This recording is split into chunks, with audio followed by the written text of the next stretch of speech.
Hello guys, welcome to our YouTube channel study with M. आज मैं आप सभी के लिए काफ़ी इंपॉर्टेंट वीडियो लेके आई हूँ। तो देखिए, आपके आगामी उत्तराखंड के सभी एग्ज़ाम के रिगार्डिंग आप सभी को स्टडी विद एम के द्वारा हिंदी की क्लास प्रोवाइड कराई जा रही है। ये क्लास डेली शाम 5 बजे आप सभी को प्रोवाइड की जाती है, जो कि आपके आगामी उत्तराखंड पुलिस, पटवारी, लेखपाल, फॉरेस्ट गार्ड व अन्य एक दिवसीय सभी परीक्षाओं हेतु काफ़ी महत्वपूर्ण रहने वाली है। तो आप सभी लोग हमारे इस क्लास में स्टार्टिंग से लेकर एंड तक बने रहें। और अभी तक काफ़ी सारी क्लासेस आपको हिंदी की प्रोवाइड करा दी गई हैं।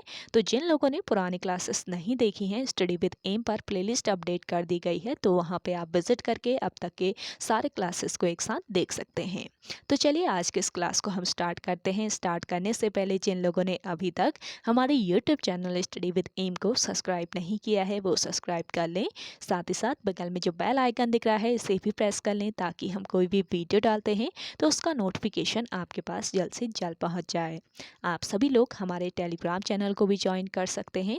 ये भी स्टडी विद एम के नाम से ही बना हुआ है और टेलीग्राम चैनल पर रात को 8 बजे क्विज़ का भी आयोजन किया जाता है। काफ़ी इंपॉर्टेंट क्वेश्चन आपको क्विज़ के रूप में दिए जा रहे हैं, तो आप क्विज ज्वाइन कर सकते हैं। तो चलिए आज के सेशन को हम स्टार्ट करते हैं और इस सेशन का पहला क्वेश्चन है, हिंदी वर्णमाला के अनुसार पंचमाक्षरों की संख्या कितनी है। मोस्ट इंपॉर्टेंट क्वेश्चन है। तो देखिए, हिंदी वर्णमाला के अनुसार पंचमाक्षरों की संख्या है 5। ऑप्शन बी यहाँ पे आपका राइट आंसर है। देखिए, हिंदी में स्पर्श व्यंजनों की संख्या की बात करें तो कितने स्पर्श व्यंजन होते हैं हिंदी में? 25 स्पर्श व्यंजन होते हैं और स्पर्श व्यंजनों को 5 वर्गों में विभाजित किया गया है। और कौन कौन से 5 वर्ग हैं? देखिए, पहला वर्ग है क वर्ग, दूसरा वर्ग है च वर्ग, तीसरा है ट वर्ग, चौथा है आपका त वर्ग और पांचवा है प वर्ग। तो 5 वर्गों में स्पर्श व्यंजनों को विभाजित किया गया है और प्रत्येक वर्ग में कितने व्यंजन रखे गए हैं? 5 5 व्यंजन रखे गए हैं। तो देखिए, क वर्ग की बात करें तो इसमें 5 व्यंजन हैं। कौन कौन से? क, ख, ग, घ और अंग। ऐसे ही आपके च वर्ग में 5 व्यंजन हो जाएंगे, च, छ, ज, छ, य।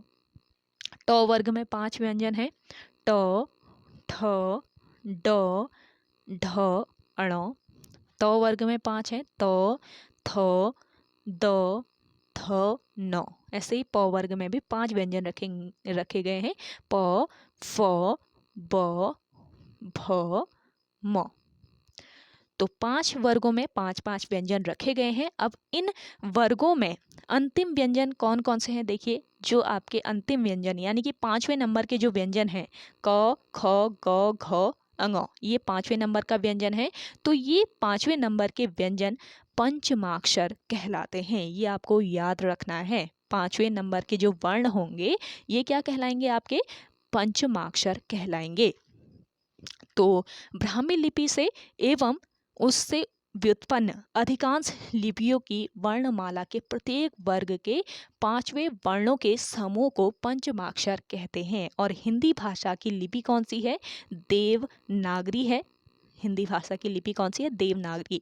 तो देवनागरी में अंग, य, अण, न तथा म पंचमाक्षर है। ये ध्यान रखेंगे, अंग, य, ण और इसके अलावा न और म, ये आपके क्या हो जाएंगे? पंचमाक्षर हो जाएंगे। तो आपको याद रखना है कि पंचमाक्षर क्या होते हैं। आपसे अगर इससे रिलेट करके कोई भी क्वेश्चन पूछा जाए आयोग के द्वारा, आई होप आप करेक्ट करके आएंगे, आपको समझ में आ गया होगा। तो स्पर्श व्यंजनों को 5 वर्गों में विभाजित किया गया है, क वर्ग, च वर्ग, ट वर्ग, त वर्ग और प वर्ग।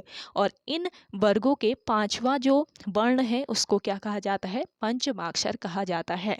और देखिए, आयोग के द्वारा इस तरीके से भी क्वेश्चन पूछा जाता है कि क वर्ग के व्यंजनों का उच्चारण कहाँ से किया जाता है? तो देखिए, क वर्ग के जो व्यंजन होते हैं, इनका उच्चारण किया जाता है कंठ से, यानी कि ये कंठ व्यंजन होते हैं। च वर्ग के जितने भी व्यंजन होते हैं, ये तालव्य व्यंजन होते हैं, यानी कि इनका उच्चारण कहाँ से? तालु से किया जाता है। ट वर्ग के जितने व्यंजन होंगे, इनका उच्चारण होता है मूर्धा से, तो इनको मूर्धन्य कहा जाता है। और इसके अलावा तौ वर्ग के जो व्यंजन होते हैं तो इनका उच्चारण कहाँ से किया जाता है, दंत मूल से किया जाता है, तो इन्हें दंतव्य व्यंजन कहा जाता है। ऐसे ही प वर्ग के व्यंजनों का उच्चारण किया जाता है ओष्ठ से, तो इन्हें ओष्ठ व्यंजन कहा जाता है। तो इस तरीके से भी आयोग के द्वारा क्वेश्चन पूछे जा रहे हैं, तो इसको ध्यान रखेंगे। और हिंदी वर्णमाला के अनुसार पंचमाक्षर कौन कौन से हैं, अंगौ, यो, इसके अलावा अणो, नौ और म, ये याद रखेंगे, 5 पंचमाक्षर होते हैं। अगला क्वेश्चन देखेंगे, शाश्वत का विलोम शब्द है। तो देखिए शाश्वत का विलोम शब्द क्या होता है, नश्वर। ऑप्शन सी यहाँ पे आपका बिल्कुल राइट आंसर हो जाएगा। अगला क्वेश्चन देखेंगे, शुद्ध वर्तनी वाला शब्द चुनिए। तो देखिए वर्तनी में जिस प्रकार शब्द का उच्चारण किया जाता है उसी प्रकार उसे लिखा जाता है, तो वर्तनी की दृष्टि से शुद्ध शब्द है आपका कृपाण। ऑप्शन बी यहाँ पे आपका राइट आंसर है। अगला देखेंगे, ऋतुराज पर्याय है। तो देखिए ऋतुराज किसका पर्याय है, बसंत का पर्याय है।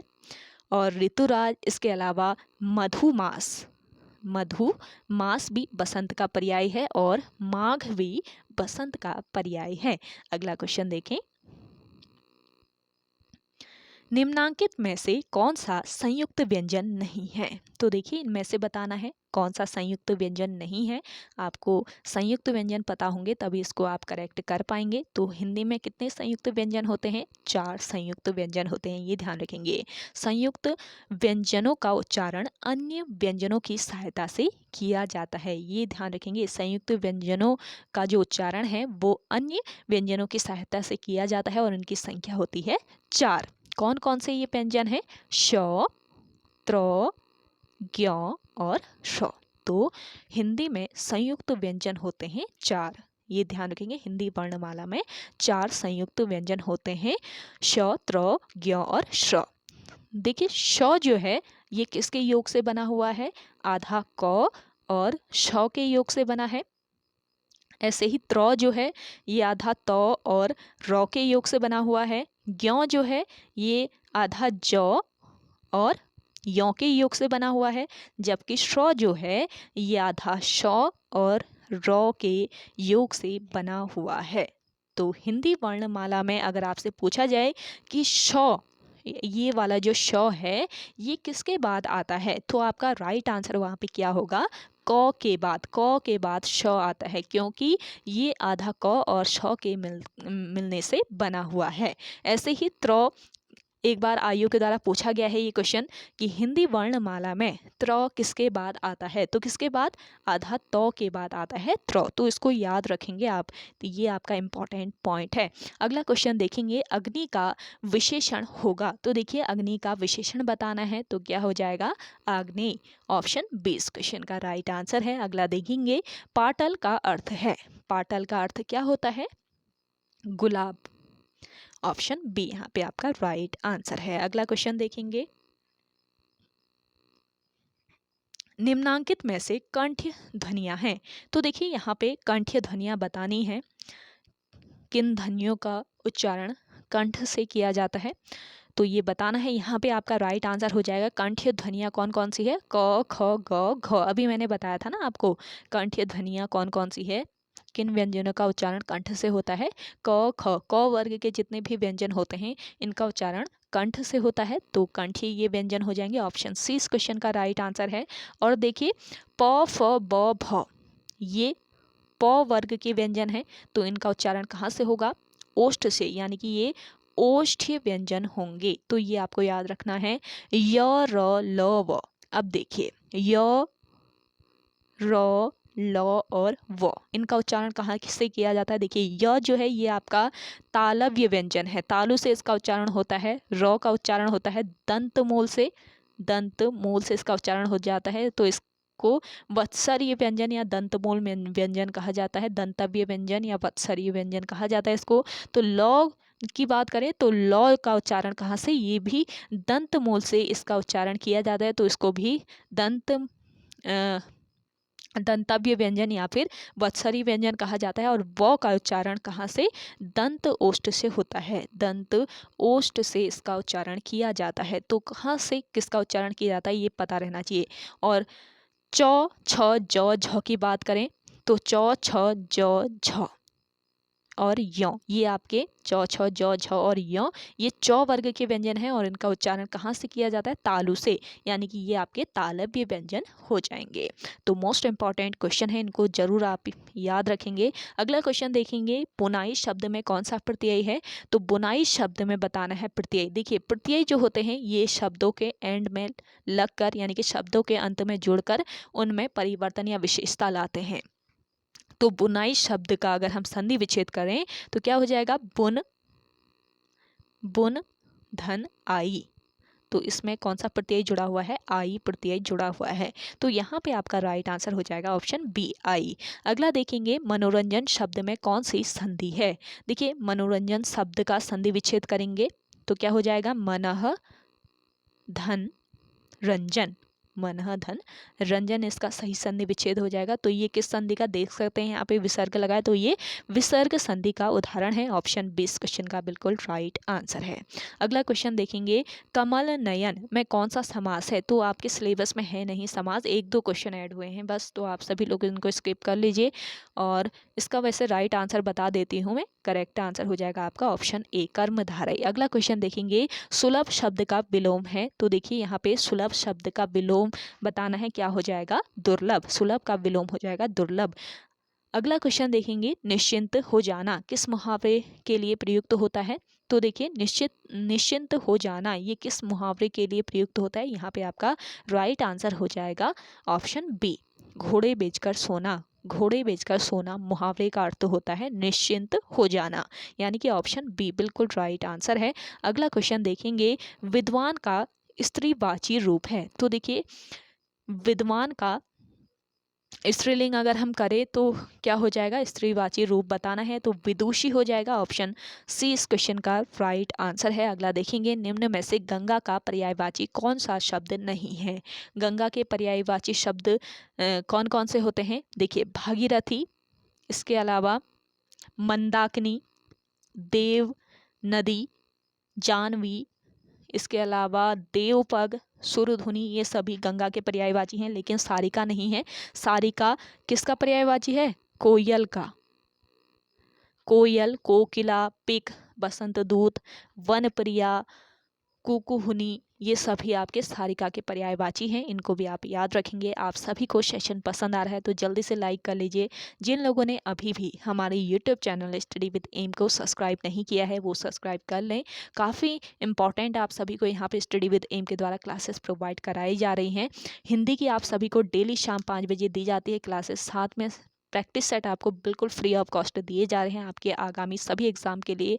और आपका जो उत्तराखंड पुलिस का एग्ज़ाम है उसके लिए बहुत कम टाइम आपके पास रह गया है, तो आप सभी को यहाँ पे प्रॉपर क्लासेस दी जा रही हैं, तैयारी कराई जा रही है। तो स्टडी विद एम से आप सभी लोग जुड़े रहें, साथ ही साथ इन क्लासेस को फॉलो जरूर कीजिएगा। आप सभी को previous year question paper solve कराए जा रहे हैं, आपके आगामी एग्ज़ाम में काफ़ी हेल्प आपको उनसे मिल जाएगी। तो प्रीवियस ईयर क्वेश्चन पेपर आप ज़रूर देखें। आज रात को आप सभी को 8 बजे प्रीवियस ईयर क्वेश्चन पेपर का सॉल्यूशन दिया जाएगा, तो आप सभी लोग उसके लिए तैयार रहिए। साथ ही साथ करंट अफेयर की क्लास आपको अलग से प्रोवाइड की जा रही है। 50 क्वेश्चन का सेट आपको सुबह दिया जाता है क्विज के रूप में, तो आप इसे भी ज्वाइन कर सकते हैं। काफ़ी हेल्प आपको उस क्लास से भी मिल जाएगी और आप सभी लोग उससे अपनी तैयारी को और बेहतर कर सकते हैं। और साथ ही साथ अपना राइट आंसर उसमें देने की आप सभी लोग कोशिश कीजिएगा इन सभी क्लासों के लिए।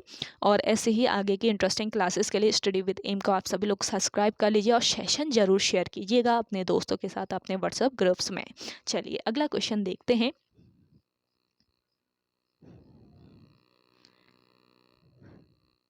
निम्नलिखित में से अकर्मक क्रिया का उदाहरण है। तो देखिए अकर्मक क्रिया का उदाहरण बताना है तो क्या हो जाएगा? अकर्मक क्रिया क्या होती है? देखिए सबसे पहले अकर्मक क्रिया की हम बात करें तो जब किसी क्रिया का फल कर्म पर न पड़ के कर्ता पर पड़ता है। जब किसी क्रिया का फल कर्म पर ना कर पड़ के किस पे पड़ता है? कर्ता पर पड़ता है, यानी कि जिसमें कर्ता की प्रधानता होती है। ये ध्यान रखेंगे, जिसमें कर्ता की प्रधानता होती है और क्रिया का फल कर्ता पर पड़ता है तो वह अकर्मक क्रिया कहलाती है। और ये याद रखेंगे कि सभी स्वाभाविक क्रियाएं जैसे कि नाचना, चलना, हंसना, रोना, चिल्लाना आदि क्रियाएं जो हैं ये सभी स्वाभाविक क्रियाएं हैं। तो इन क्रियाओं को अकर्मक क्रियाएं कहा जाता है, यानी कि सभी स्वाभाविक क्रियाएं अकर्मक क्रियाएं होती हैं, ये याद रखेंगे। तो यहाँ पे आपको अकर्मक क्रिया बताना है, तो क्या हो जाएगा, हवा चल रही है। तो यहाँ पे हवा चल रही है जो ये है आपकी अकर्मक क्रिया है। ऐसे ही आपसे सकर्मक पूछ लिया जाए तो इनमें से सकर्मक क्रिया कौन सी है। देखिए, गीत गा रहे हैं, ये आपका एक सकर्मक क्रिया है। क्या होता है, जब किसी क्रिया का फल कर्म पर पड़े तो उसे सकर्मक क्रिया कहते हैं। जब किसी क्रिया का फल किस पर पड़े, कर्म पर पड़े तो उसे सकर्मक क्रिया कहते हैं, यानी कि इसमें कर्म की प्रधानता होती है। अब देखिए, वे गीत गा रहे हैं, मैं कर्म क्या है, गीत जो हो गया ये आपका कर्म हो गया, जबकि क्रिया क्या हो गई, गा रहे हैं, गा जो है ये आपकी क्रिया हो जाएगी। तो इसका फल किस में पड़ रहा है, क्रिया का फल पड़ रहा है गीत पर, यानी कर्म पर। अगला क्वेश्चन देखेंगे, द्वंद्व समास का उदाहरण है। तो द्वंद्व समास का इसमें उदाहरण बताना है। इसका राइट आंसर हो जाएगा ऑप्शन ए, कमल दवात। ऑप्शन ए यहाँ पे आपका राइट आंसर है। अगला देखेंगे, निम्नांकित में से शुद्ध शब्द कौन सा है। तो इनमें से शुद्ध शब्द बताना है। तो बताइए, आप सभी को आ रहा है तो शुद्ध शब्द तो आप करेक्ट कर ही लेंगे मेरे ख्याल से। तो राइट आंसर हो जाएगा आपका अंत्याक्षरी। ऑप्शन बी यहाँ पे आपका करेक्ट आंसर है। चलिए अगला क्वेश्चन देखते हैं। अगला क्वेश्चन है आपका, शशि मुख पर घूंघट डाले में कौन सा अलंकार है। तो देखिए, इसमें अलंकार बताना है, मोस्ट इंपॉर्टेंट क्वेश्चन है। शशि मुख पर घूंघट डाले, इसमें है आपका कौन सा रूपक अलंकार। ऑप्शन बी इस क्वेश्चन का राइट आंसर हो जाएगा। देखिए, जहां पर उपमेय और उपमान, जहां पर उपमेय और उपमान में कोई भी अंतर दिखाई न दे वहां पर रूपक अलंकार होता है। यानी कि जहां पर उपमेय और उपमान के बीच भेद को समाप्त करके उसे एक जैसा कर दिया जाता है, वहां पर आपका रूपक अलंकार होता है। और उपमेय की बात करें, उपमेय क्या होता है, जिस वस्तु की समानता किसी अन्य वस्तु से बताई जाती है उसे उपमेय कहा जाता है। और उपमान किसे कहा जाता है, जिस वस्तु के साथ उपमेय का सादृश्य बताया जाता है उसे उपमान कहते हैं। अब देखिए, यहाँ पे शशि मुख पर घूंघट डाले, तो देखिए शशि का मतलब क्या होता है, चंद्रमा होता है। ये आपको पता होगा, नहीं पता है तो बता देती हूँ। शशि का मतलब यानी कि शशि किसे कहा जाता है, चंद्रमा कहा जाता है। तो इसमें मुख पर चंद्रमा का आरोप किया गया है, इसलिए रूपक अलंकार होगा। दूसरे शब्दों में कहें तो मुख और चंद्रमा में अंतर न होने के कारण उपमेय को उपमान पर आरोपित किया गया है। तो यहाँ पे हो जाएगा आपका रूपक अलंकार। और लास्ट क्वेश्चन है आज के सेशन का, निम्नलिखित में से शुद्ध वर्तनी वाला शब्द कौन सा है। तो इनमें से शुद्ध वर्तनी वाला शब्द हो जाएगा आपका कौन सा, पूजनीय। ऑप्शन ए यहाँ पे आपका राइट आंसर है। तो ओके गाइस, आज के सेशन में इतना ही। आई होप आप सभी को आज का ये सेशन काफ़ी पसंद आया होगा। अगर आप सभी को आज का ये सेशन पसंद आता है तो इस सेशन को लाइक कीजिए, शेयर कीजिए। जिन लोगों ने अभी भी हमारी YouTube channel study with M को सब्सक्राइब नहीं किया है वो सब्सक्राइब कर लीजिए। आप सभी लोगों के ही सक्सेस के लिए यहाँ पे प्रॉपरली क्लासेस दी जा रही हैं, ताकि आप सभी लोग अपने सक्सेस को अचीव कर पाएँ। तो आप सभी लोग स्टडी विद एम के साथ जुड़ जाएं और इन क्लासों से लाभ जरूर उठाएं। आप सभी लोगों के लिए ही इन क्लासेस को चलाया जा रहा है और इतनी सारी मेहनत आप लोगों के लिए ही की जा रही है। तो आप सभी लोग भी स्टडी विद एम का सपोर्ट जरूर कीजिएगा। यहाँ से आप सभी लोग जो क्लासेस प्रोवाइड की जा रही हैं आपको उनको शेयर जरूर कीजिए, साथ ही साथ आप भी उन्हें फॉलो जरूर करें। और आज आपको प्रीवियस ईयर क्वेश्चन पेपर रात को 8 बजे सॉल्व कराया जाएगा, उसके लिए आप सभी लोग तैयार रहिए। और प्रीवियस ईयर क्वेश्चन पेपर से बहुत सारे क्वेश्चन ऐसे होते हैं जो कि रिपीट होते हैं। अभी तक आपको लगभग 14-15 previous year question paper solve करा दिए गए हैं। तो पुराने जितने भी पेपर आपने नहीं देखे, उनका सॉल्यूशन नहीं देखा है, स्टडी विद एम पर यूकेपीएससी ओल्ड पेपर सीरीज नाम से प्लेलिस्ट बनाई गई है। तो वहाँ पे आप विजिट करके अब तक के सारे पेपर्स का सॉल्यूशन एक साथ देख सकते हैं। तो देखिएगा ज़रूर, एक बार आप प्लेलिस्ट विजिट जरूर कीजिए स्टडी विद एम का। तो देख लीजिए, काफ़ी सारी क्लासेस आपको वहाँ पे मिल जाएंगी जो भी आपको चाहिए। तो चलिए मिलते हैं एक नेक्स्ट इंटरेस्टिंग वीडियोस के साथ, तब तक के लिए धन्यवाद।